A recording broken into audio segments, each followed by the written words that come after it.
Hello and welcome to the return of On Screen with Dee Harris. I know it's been a minute, but today I have a great guest. I have a special friend of mine, one of my fellow nerds, and the author of Crowns and Legends.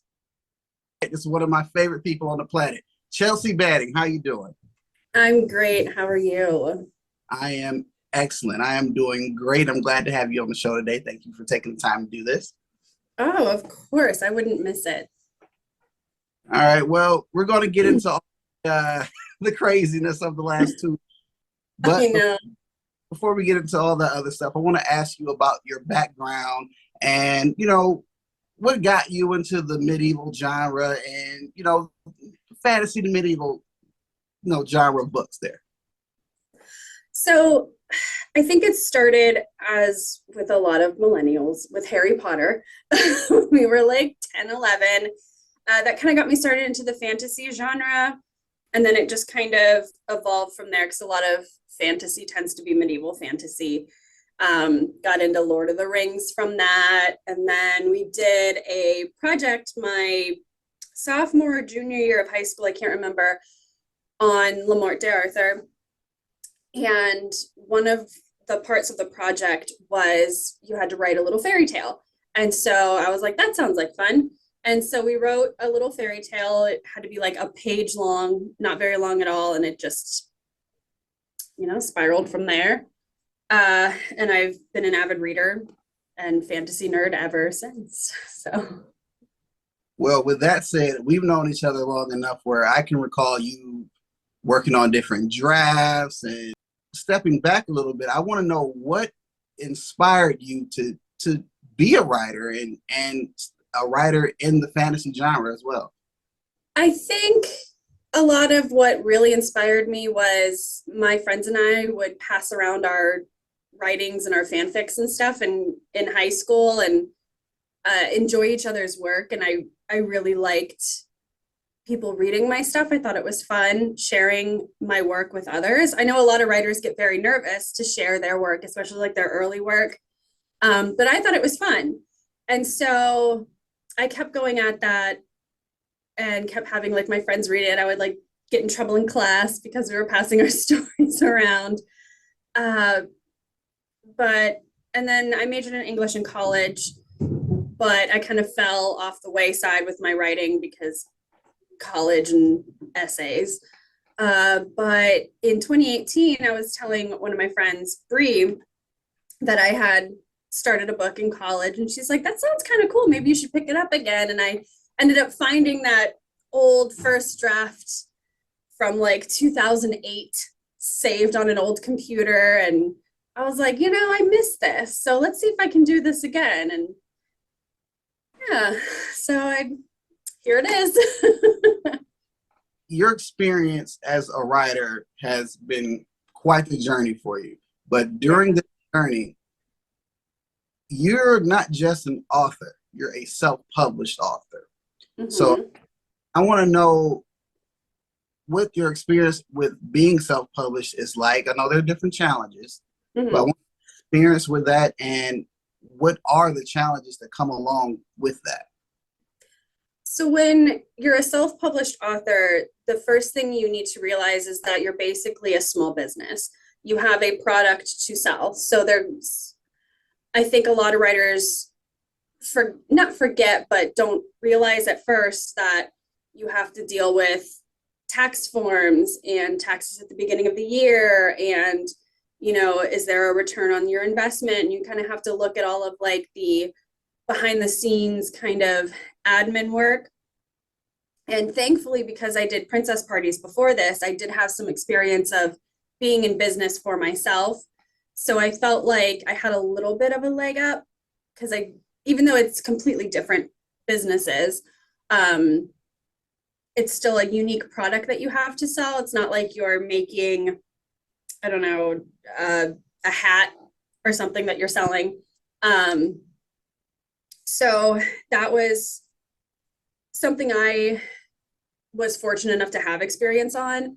It was very confusing trying to learn how to self-publish. There's quite a few different programs and features and print on demand and companies that you can look for, and it can get complicated to actually like upload the files, make sure they're the correct size, make sure you have everything clicked correctly, because sometimes if you don't have one box clicked, it throws everything off. So there was definitely a learning curve for the two companies that I used. I used Ingram Spark because I wanted my book to be available in bookstores and libraries. And a lot of them use Ingram as like a wholesale site, but their website, as you upload stuff, can be very finicky. And then I use Amazon for print on demand for people who buy the copy on Amazon, which that's a lot easier. But the file for your cover they're more picky about that. So that was a hassle. I had a few errors with my Amazon copies because the cover came out fuzzy, even though I had no idea why. So there was a lot of learning curves with self-publishing, and I'm glad I kind of took, I think, a year before I published to really look into and research the self-publishing process by watching other self-published writers and their videos of how they did it, joining some of their Patreons, and started to really learn some more of the intimate details that go into it, not intimate, but more complicated details that go into it that they don't really like post publicly. So there was definitely a big learning curve and a lot of research that went into it. Your first body of work of Crowns is out. Mm-hmm. It's been quite the read for me so far. I'm currently getting into chapter 3. I will tell you that prologue that definitely got me, and I can say I will the next few chapters.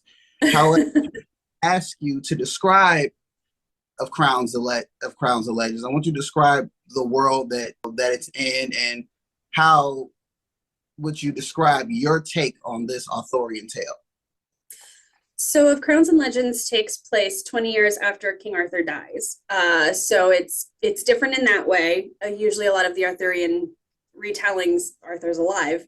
But I wanted to kind of reimagine the myth and what would happen to Camelot afterwards if he did end up having children, because in the original tale, that was a big thing. He and Guinevere didn't have any kids. So, and I wanted to create my own version of Camelot that was this huge, thriving city. I took a lot of inspiration from like ancient Rome. They had like fast food places. You could literally like pull your buggy up to a restaurant and grab food and go. So like I wanted to kind of have that and have this amazing like trading hub where like a bunch of different cultures come together and have this like really cool world to kind of expand on the Arthurian legend. And it follows his children, they're twins, and they weren't supposed to exist. So it's their struggles of learning about that and trying to live up to King Arthur's shadow. And then there's a war coming. So there's a lot of adventures and a lot of magic and a lot of fun and intrigue in the book. With the way you have created your world of Camelot, you've done a great job, as we all like to call your world building. And what really stood out to me besides that was your character development. I don't know if I'll be spoiling anything for anyone. I won't say what the characters are, but the way you explain their origin and have chapters devoted to them specifically from their point of view, especially with different media, television, other books, literature, anything like that doesn't focus too heavily on character development or does a poor job at it. How important was it for you to have those characters fully fleshed out for your audience? It was definitely very, very important, especially because my characters of Anuel and Ari are mine. They don't exist in the original myth, but they had to exist with characters that were already established in the myth. So you have like Guinevere and Merlin and Gawain and Percival, who people have been reading about for centuries. So they were already established basically, even though I kind of put my own twists on them. I had to make sure that my characters fit in with them and they had established relationships with them and established lives themselves, and then that their chemistry was working together. So I have a whole binder of character sheets and working out who's related to who and how they interact with each other. And I have a ton uh, of documents that were never really going to make it into the book, but they were scenes of these characters interacting together. So I could just kind of get the feel of their relationship and how they talk and act around each other. So there was a lot of work that went into that, because that was definitely one of a very important aspect in the book, because people fall in love with characters, they don't fall in love with plot. So I wanted to make sure my characters were there. Let's jump into some of the craziness. What was it? Has it been 2 weeks already? I think it'll be 2 weeks coming up tomorrow or something like that. I think so, which is crazy because it felt like it stretched on forever, and it also felt like it just happened yesterday. Hey, I mean, you had a book signing at Pretty Good Books in Ashtabula. Mm-hmm. And I think it was a Facebook event, right? Yeah, we put it on Facebook. Yeah. And it was for December 3rd. Yeah. Okay, well, 30-something people said they showed up. We're going to show up. Okay? Yeah. Unfortunately, only 2 of those people came. Yeah. Now, from there, you took the Twitter expressing your feelings. And I mean, there's certain things you're going to get bummed out about it. Yeah. Relatively so. And you expressed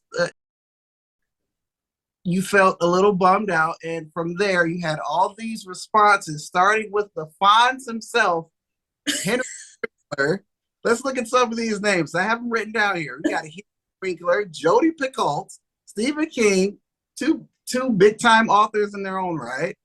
Ming-Na If you don't know who she is, people, she was Chun-Li in Street Fighter. She was on 2.5 Men in an episode. She's been in a lot of stuff. Mulan. She called me a woman warrior, so like my life is made. Well, you knew that already. I mean, we already knew. But she's awesome as well. And then, of course, how did it feel to get all of those responses from pretty much, like, they may be well known in the world and media, celebrities or whatever, but these are essentially perfect strangers to you. How did it feel to get all this love and encouragement from people you don't even know who've almost been through some of the same things you've been through? It was an amazing, shocking experience. I've always known that the writing community was very supportive. And initially when I sent that out, I didn't think anyone would see it. And if they did, it would just be like this little corner of the writing community that I've connected with. But to see like all these blue check marks starting to roll in, I was like, whoa. And I sat there for quite a few hours with Tim sitting next to me, with my jaw dropped, and he's just watching all these numbers keep going and going and going and going. And it was just like, what is happening? And then like the next morning when the interview email started rolling in, I was like, holy crap, like this is really turning into a thing. It was insane. Well, with that insanity, you gotta tell everyone what was your favorite response out of all of these? It's hard because like I love Neil Gaiman and I love Stephen King, and Ming-Na Wen.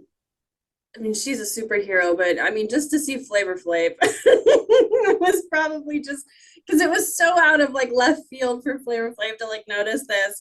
I think that was like my favorite. Well, one thing I know that you missed the mark to say, yeah, boy. I did. I was just in so much shock that I couldn't even like think of anything. Like I just like had no words because the one words I was like, Tim, you need to pinch me because I think I'm dreaming. Well, other than that, you've been bombarded with different interviews and Mm-hmm. and been featured in other media outlets, BBC, Cleveland.com. Even recently you did Perception Blurred, Apologetically Blurred. Shout out to Dave Jackson. You had to give Yeah. gave you a nice little surprise last week which was That was amazing. I cried the whole time. You can hear me crying in the podcast interview. You can hear it. well. I wanted to ask how has it been just the last few weeks with the success, your newfound success after all the responses, all the new support, and how has this affected the progress and the sale of your book? Well, sales definitely skyrocketed. I'm still sitting at #1 and #2 on Arthurian Fantasy on Amazon. I had a bestseller tag on Barnes & Noble for a bit. Awesome. Yeah. It's also been very nerve-wracking because this is such a unique situation. And with all these agents reaching out as well, I've had about 5 or 6 agents reaching out to me, which doesn't happen. Like if you're an author and you want an agent to rep you, you go to them. And if they have time to reply, then they will. So to have agents reach out to me was a very unique situation. So it was overwhelming for a while, and I did get stressed out, especially because when you have these big name news stations, they're on strict deadlines. So trying to juggle handling all of the messages while being at work was starting to become a little stressful. So I was very thankful that my friends B and Keisha reached out, and they're like, we have this week off. We can help you with your messages. We can, field responses. Just let us know. So I was very grateful for them. And then they had little joking moments where they're like, we're your assistants. So yeah, it was stressful at times, especially in the beginning, because you've got ABC, NBC, BBC saying, hey, we need your answer. Hey, we need your answer because we're going live tonight. So parts was stressful, but overall it's just been a lot of fun. Like just looking back on it was just fun. And with that said, you've had a few crazy things happen. Like I think you told me that some guy showed up at your job. Yeah. One of the first agents to reach out to me, and at this point, when this started to happen, I didn't even know what to say to them. So I just kind of let them sit in my inbox because I didn't even know to say, hi, thank you for reaching out. Let me get back to you. Like I was like, I don't even know what to say. So I didn't say anything. I just kind of I starred them in my inbox. So I would go back to them. But yeah, he showed up at my work with the email printed out. And I was like, I know like something like this you want to like jump on, but like I'm at work. And like thankfully I have some coworkers who were like, excuse you, sir, this is her place of employment. We get it's a public library, but you can't do this at someone's job. So that was nice, but yeah, that was a little weird. I was not expecting something like that at all. Well, other than that, you said your sales have skyrocketed. You got more reviews on Amazon and whatnot, but the way we know you've made it for sure is you got your first 1-star review.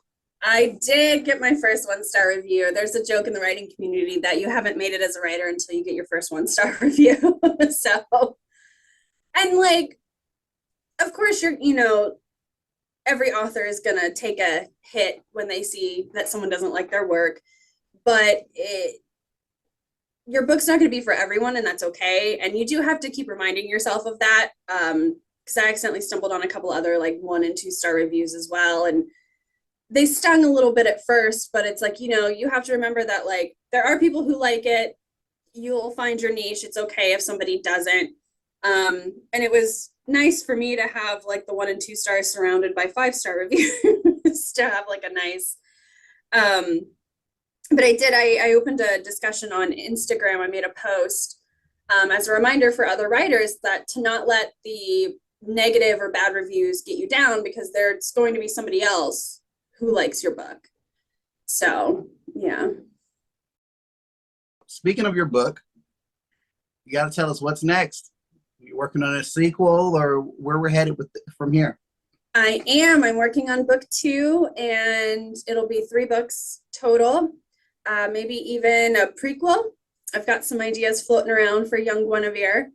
So we're not going to see the end of this world for a while. So I'm looking forward to that. But I want to know, is there advice you want to give any burgeoning writers, other artists, actors, whatever? I think the biggest advice and what I would have told myself is find your own rhythm. Everyone's going to write differently, and you're going to have all these big name authors saying, you need to do this, you need to do this, you need to do this. And that's fine, but everyone's different. Everyone has a different writing experience. And I always encourage people to kind of research the craft. There's a bunch of writing craft books out there, but you don't have to take every single bit of information to heart. I have about 5 or 6 books where I like picked apart some information and made it work for me and what works for me and my life and how I write. So don't let other people say, you need to do this, get you down and get discouraged, because I let that discourage me. So, there's all this kind of advice out there, but I guess just take it all with a grain of salt and find what works for you, and don't let others discourage you just because you're doing something different. Well, here's another question I have for you personally, because I did the Crowns of Legends promo photo shoot earlier in the year, right? Yeah. So is there going to be like a Ren fair with the whole world of your Camelot?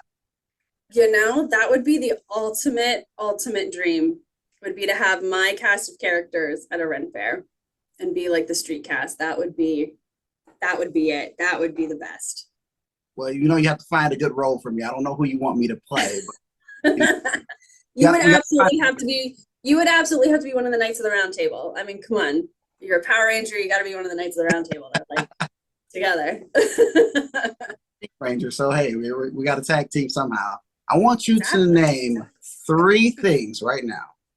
3 things you are thankful for. Oh boy. I am thankful for my friends and all of the support that you guys have given me. I am thankful for the support of the writing community. And I am thankful for, oh gosh, it's so hard to narrow it down right now. It's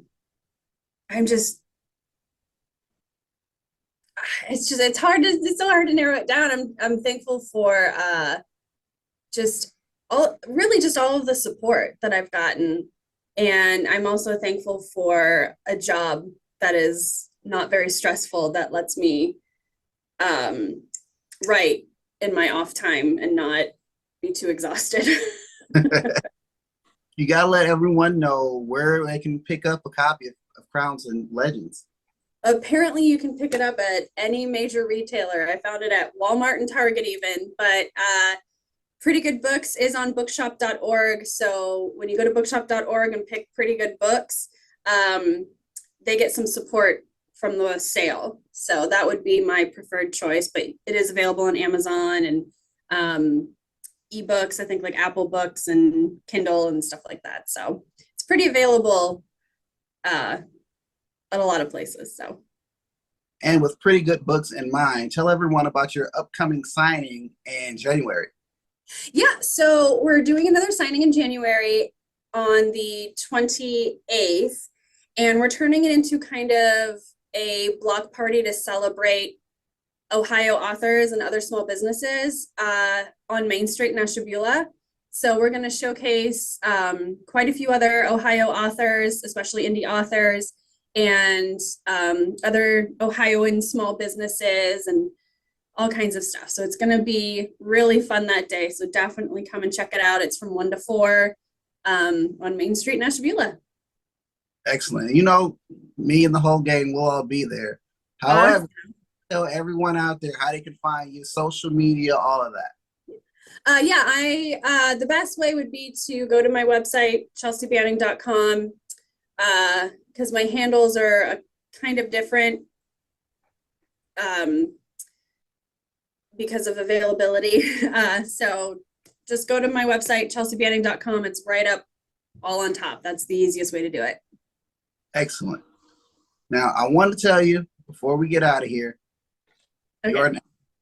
I am definitely glad that we are friends. I remember back at the Northeast Geek Expo. This was probably in 2019. We were all suited up. If you can't tell, Definitely before pandemic. Right. I have my White Ranger helmet behind me. I have had my full suit on. And I met Chelsea. She was Pink Ranger. We've been cool ever since then. And it's our whole group. We're all so different. Everyone has a different background, whether it's the stuff that we're into, jobs we do, all of that. It's just great that we come together and support each other like this. And it's something that we get to like be a part of your success. We know we've been working on this book for a while, and we told you when we did the Perception Blurred podcast last week that we love you, but I just wanted to tell you that again. We love you, and personally, myself, and that goes for India and Dave and everyone else. We are so very proud of you. We're watching this happen and unfold for you, and you're gonna make me cry again. But you deserve it. So you're working hard and something you love, and the rest of us should be so lucky if we could find something that we love and could be passionate about it, and just do something that's work that doesn't seem like work. Right. Yeah. Thanks. I'm gonna cry. I want to be respectful of your time, so I'm not going to keep you. So we're going to get ready to sign off. So everyone, if you want to check her out, she gave you she told you where to go, and all her handles will be at the top of the website. As for me, Dee Harris Brand 216. Well, Dee Harris Brand _ 216 on Instagram. Dee Harris Brand on Facebook. You can also check out Team Prodigy 216 on Instagram and Facebook. Those are my other pages as well. You can find videos from myself and also the rest of our crew and all of my other side projects as well on there. This has been Dee Harris, along with author. You got to put author in front of it. Next time we will be saying award-winning author. Oh man, we'll see. Well, once again, I thank you for your time. This has been great. Take care.